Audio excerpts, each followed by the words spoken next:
Cash book का theory का most important question कह रहा है कि कैश बुक है जो वो सब्सिडरी बुक है या प्रिंसिपल बुक है। Subsidiary book is one where transactions are recorded for the first time, book of prime entry, book of original entry. Principal book ledger को बोलते हैं, जिससे किसी भी अकाउंट का बैलेंस पता चलता है, फिर हम ट्रायल बैलेंस बना सकते हैं उसके बेसिस पे। तो पूछ रहा है कि is cash book a subsidiary book और a principal book. Majority students इसमें गलती कर बैठते हैं स्टार्टिंग में फर्स्ट टाइम, चैप्टर का नाम सब्सिडरी बुक्स, तो ये सब्सिडरी बुक ही होगी।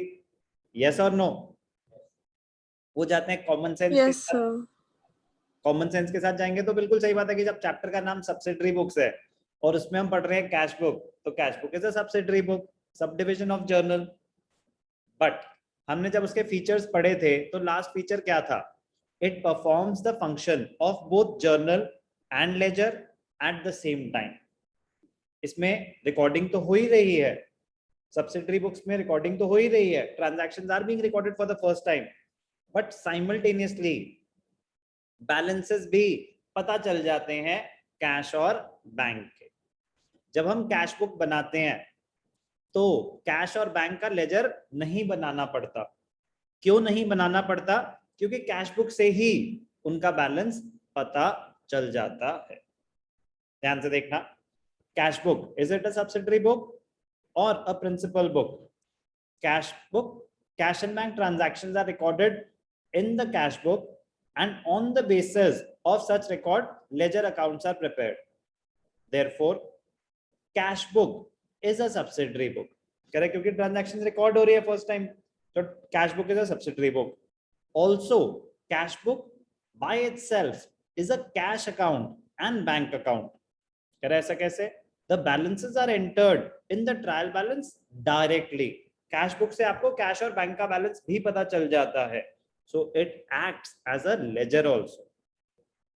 Cash book therefore is a part of ledger also, hence it is also a principal book. Therefore we can say cash book is both a subsidiary book and a principal book. One of the most important theoretical question of this chapter. अब हम cash book पे questions करेंगे। दो type की cash books होती हैं, एक होती है सिंपल कैश बुक, अगर सिर्फ कैश कॉलम, मतलब उसको बोलते हैं सिंगल कॉलम कि सिर्फ कैश ट्रांजैक्शंस आएंगी। सिंगल कॉलम बैंक, तो सिर्फ बैंक की ट्रांजैक्शंस आएंगी। सबसे इंपॉर्टेंट होती है डबल कॉलम कैश बुक, एक ही कैश बुक में कैश कॉलम भी और बैंक कॉलम भी। तो ध्यान से देखना, मैं आपको बना के दिखाऊंगा। ये मैं आपको बताई जो कैश बुक में क्या आएगा, सिर्फ और सिर्फ कैश और बैंक ट्रांजैक्शंस, और जो भी ट्रांजैक्शन है जो कैश और बैंक से रिलेट नहीं करती वो सब कहाँ चली जाती हैं? डिफरेंट बुक्स में, जर्नल प्रॉपर में। जो किसी भी बुक में नहीं जाएगी वो कहाँ चली जाएगी? जर्नल प्रॉपर में। कैश बुक में कैश ट्रांजैक्शंस, परचेजेस बुक में क्रेडिट परचेजेस, सेल्स बुक में क्रेडिट सेल्स, परचेज रिटर्न में return of credit goods purchase on credit, sales return book में return of goods sold on credit. जो किसी भी book में record नहीं हुई वो कहाँ चली जाती है? जर्नल प्रॉपर में। Cash book is both a subsidiary book and a principal